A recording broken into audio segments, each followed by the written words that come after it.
Hello বন্ধুরা, ইট হাট চ্যানেলে তোমাদের সবাইকে স্বাগত। আজকে আমি বানাবো ফ্রেঞ্চ ফ্রাই। তার জন্য আমি একটা আলু নিয়ে নিয়েছি, এটাকে আমি কেটে তোমাদেরকে দেখাচ্ছি।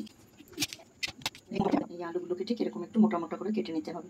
এবার এগুলোকে আমি একটু নুন জলে ভিজিয়ে রাখবো 10 মিনিট।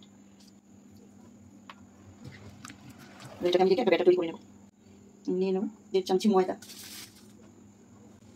অল্প একটু নুন দিয়ে দেবো, আমি একটু সামান্য একটু লঙ্কার গুঁড়ো। আমি অল্প করে জল দিয়ে একটা ব্যাটার তৈরি করে নেব।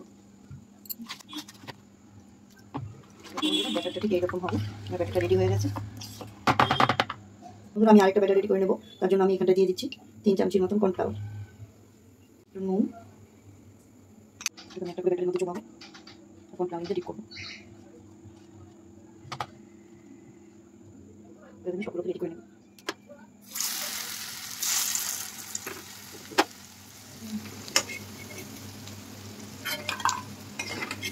আমার এই ফ্রেঞ্চ ফ্রাইগুলো রেডি হয়ে গেছে। এগুলো উপর থেকে কতটা কুড়মুড়ে হয়েছে, এগুলো উপর থেকে একটু কুড়মুড়ে আর ভেতরে একটু নরম, খেতে খুবই ভালো লাগে। তোমরা এইভাবে বাড়িতে বানিয়ে সসের সাথে খাবে। বন্ধুরা, তোমাদের যদি আমাদের এই রেসিপিটা ভালো লাগে তাহলে তোমরা আমাদের চ্যানেলটাকে লাইক, শেয়ার, সাবস্ক্রাইব করে আমাদের পাশে থাকবে। আর যদি তোমরা ফেসবুক থেকে দেখো তাহলে আমাদের পেজটাকে ফলো করে দেবে। ধন্যবাদ।